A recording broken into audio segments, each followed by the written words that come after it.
What is going on, everybody? So today I'm going to show you how to make y'all's beast into an elemental beast. Now, it's very straightforward, very easy to do, and it makes them so much stronger. And I am so excited for this. All right, so when you get your animal that you want to transform into an elemental animal, all right, in my case, I want to transform this bear into an elemental animal. I am going to go over to my supplies workbench, and these will all already be unlocked for you. Okay, you just have to get the materials for them. So I'm going to go down here to the mutagen. Now, these mutagens are the key to transforming your animal into an elemental beast. Now, for the mutagens, there is a lot that you can choose from. You can choose from the frost mutagen, the fire, thunder, pollution, rosetta, vulture, deviant, and grave one. These all give their own specific benefit. It will tell you what they do. In my case, I am going to go with the fire trap mutagen. So the fire trap mutagen will give us Fireborn. Attacks deal an additional 25% attack as blaze damage, doubled against enemies with burn effect. Okay, this is going to transform my bear into a fire elemental bear. And it gets even better. It gets even better further down the road. So this is just the beginning right here. So now he's going to be turning into a fire bear, which I'm so excited for. So these do cost the fire trap factors, and the hard things to get, which are the mutant strains, which we're going to get back. We're going to get into that in just a second. So getting into how you actually get the factors for it. So your pet has to actually hit an enemy, and when it hits a certain type of enemy, it will give you one of these factors that you're seeing on the screen right now. And in this case, since that Rosetta enemy was a thunder-based enemy, I got a thunder-based factor. Now this does just depend on which enemy that your animal hits. I'm sure if you're a Beastmaster, you've probably gotten a couple of these already. But if you run silos and run public events, you will have a ton of these.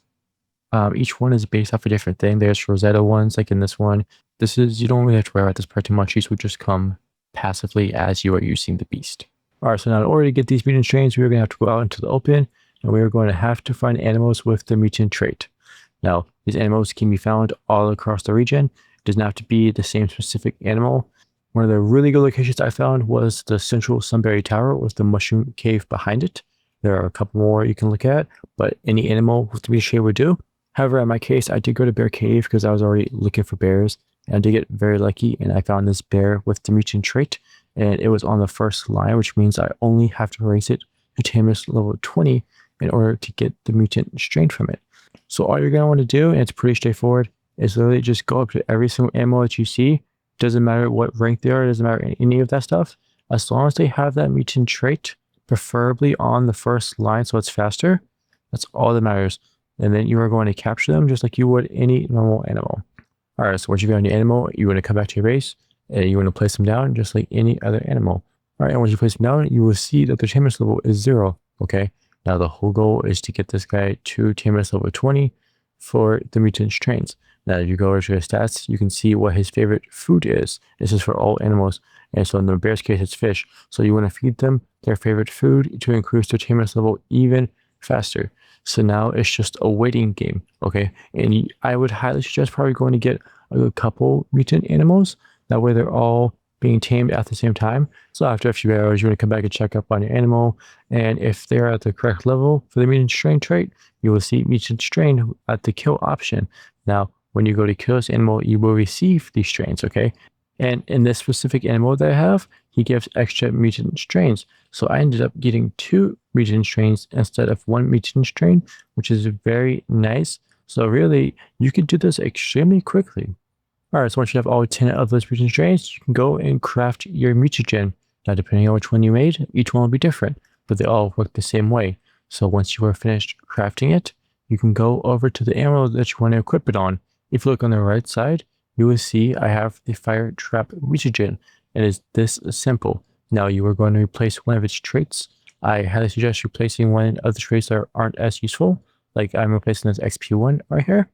And all you are going to do is press confirm, and it is going to replace that trait. This is very, very simple to do at this point, and you've already gotten the hard part done. Okay, and this works for all animals. So you can make any animal into an elemental animal. And eventually, this elemental animal is going to be able to breed with other animals, which we're going to get into in a separate video. And is going to produce even stronger elemental babies And that's where it gets really, really exciting.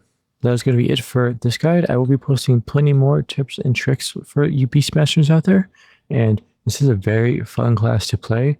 And it's only just beginning. This is just the start. There's so much more that I'm going to show you that is going to change the way that you play Beastmaster, and it is going to be incredible in the in game. But until next time, I will see y'all later.